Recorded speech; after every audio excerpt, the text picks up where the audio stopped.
Hello అండి. Welcome back to our channel Shri మా ఊళ్ళమ్మ భీమవరం రుచులు. ఈరోజు నేను మీకు పండుగప్ప చేపతో చేపల ఇగురిని చేసి చూపించబోతున్నానండి. రెగ్యులర్గా చేసుకునే చేపల పులుసు కంటే కూడా ఈ చేపల ఇగురు చాలా టేస్టీగా ఉంటుందండి. ముక్క కూడా చాలా సాఫ్ట్గా చాలా టేస్టీగా ఉంటుందండి. ఇప్పుడు మనం చాలా యమ్మీగా టేస్టీగా ఉండే ఆంధ్ర స్టైల్ పండుగప్ప చేపల ఇగురిని ఎలా ప్రిపేర్ చేసుకోవాలో చూసేద్దాం. ఇప్పుడు స్టవ్ ఆన్ చేసుకుని కొద్దిగా దలసరిగా అలాగే వెడల్పుగా ఉన్న గిన్నె పెట్టుకొని అందులో ఆయిల్ వేసుకోవాలి. అది హీట్ అయిన తర్వాత చీల్చిన పచ్చిమిర్చి ముక్కలను వేసి ఫ్రై చేసుకోవాలి. ఇప్పుడు ఇందులోకి 2 టేబుల్ స్పూన్స్ అల్లం వెల్లుల్లి అలాగే జీలకర్ర, ధనియాలు, గసగసాలు, లవంగాలు ఇవన్నీ మిక్సీ జార్లో కొద్దిగా వాటర్ పోసుకొని ఫైన్ పేస్ట్లా గ్రైండ్ చేసుకొని ఇందులో వేసుకోవాలి. ఇవి పచ్చివాసన పోయేంత వరకు ఫ్రై చేసుకోవాలి. ఇది 2 లార్జ్ సైజ్ ఆనియన్స్ అండ్ అలాగే 2 మీడియం సైజ్ టొమాటోస్ని ఇలా మిక్సీలో ఫైన్గా పేస్ట్ లాగా ప్రిపేర్ చేసుకోవాలండి. ఇప్పుడు ఆ పేస్ట్ని ఇందులో వేసేసుకోవాలి. ఇప్పుడు ఇందులో ఉన్న పచ్చివాసన పోయేంత వరకు ఫ్రై చేసుకోవాలి. ఇప్పుడు ఇందులో కొద్దిగా పసుపు, టేస్ట్కి తగినంత సాల్ట్, ఇప్పుడు ఇందులోకి 2.5 టేబుల్ స్పూన్స్ కారం, అలాగే 1 table spoon garam masala powder ఇవన్నీ వేసుకొని బాగా మిక్స్ చేసుకోవాలి. మనం ఇప్పుడు ఈ గ్రేవీని ఆయిల్ సపరేట్ అయ్యేంత వరకు ఫ్రై చేసుకోవాలి. ఇప్పుడు ఇందులో కొద్దిగా కొత్తిమీర వేసుకుని ఫ్రై చేసుకోవాలి. చూసారు కదండి, మనకి ఈగురు బాగా ఫ్రై అయింది, ఆయిల్ సపరేట్ అయింది కదా. ఇప్పుడు ఇందులోకి బాగా కడిగి శుభ్రం చేసుకున్న చేప ముక్కలు వేసుకోవాలి.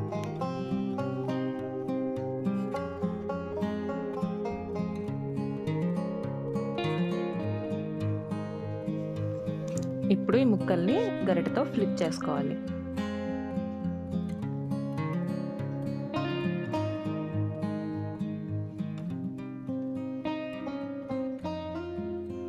ఇప్పుడు మనం గరిటెతో తిప్పినా పర్లేదు, కానీ తర్వాత మనం కర్రీ కుక్ అవుతున్నప్పుడు మాత్రం గరిటె పెట్టకూడదండి.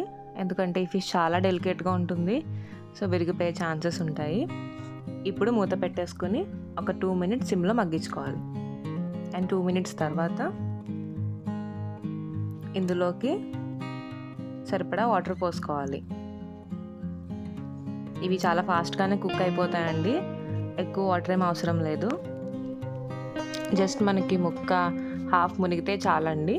అలా కొద్దిగా వాటర్ పోసుకోవాలి.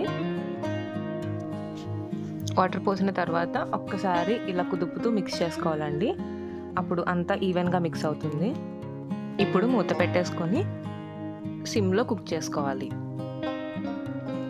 అండ్ ఒకసారి మనం మూత తీసి చూసుకుంటే మనకి ఇంకా వాటర్ ఉంది కదండి, ఇంకా ఎగరాలి.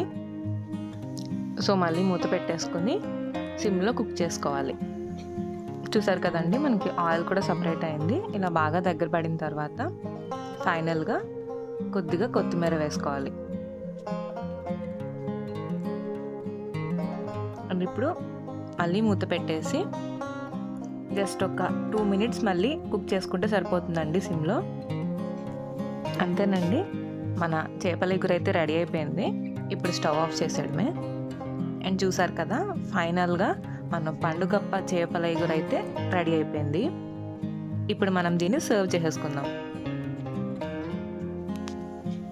మనకి ఫిష్లో ఒమేగా 3 ఫ్యాటీ యాసిడ్స్ చాలా ఎక్కువగా ఉంటాయండి. సో దీనివల్ల మన బాడీలో ఉండే బ్యాడ్ కొలెస్ట్రాల్ని తగ్గించి గుడ్ కొలెస్ట్రాల్ని పెంచుతుంది. సో దీనివల్ల మనకి గుడ్ కొలెస్ట్రాల్ని, అంటే మన బాడీకి కావాల్సిన ఎసెన్షియల్ ఫ్యాటీ యాసిడ్స్ని మన బాడీకి ఇస్తుంది. సో దీనివల్ల మన హార్ట్ కూడా చాలా హెల్తీగా ఉంటుందండి. అలాగే ఫిష్లో చాలా న్యూట్రియంట్స్, విటమిన్స్, ప్రోటీన్ ఇలా మనకి ఇంకా చాలా కావాల్సినవి ఉంటాయండి. సో ఇది మనకి చాలా బెనిఫిషియల్. ఇప్పుడు నేను మీకు ఈ ఫిష్ ఎలా కుక్ అయిందో కూడా చూపిస్తానండి. చూడండి, ముక్క అయితే చాలా సాఫ్ట్గా ఉందండి అండ్ చాలా బాగా పర్ఫెక్ట్గా కుక్ అయింది. గ్రేవీ కూడా చాలా బాగుంటుందండి. ఫైనల్గా ఈ పండుగప్ప చేపల ఇగురైతే చాలా టేస్టీగా ఉందండి, సూపర్గా ఉంది. మీరు కూడా తప్పకుండా ఈ ప్రాసెస్లో ఒక్కసారి చేపల ఇగురిని ట్రై చేయండి. అండ్ మీకు కనుక ఈ రెసిపీ నచ్చినట్లయితే please like, share and subscribe. And don't forget to press bell icon. Thanks for watching.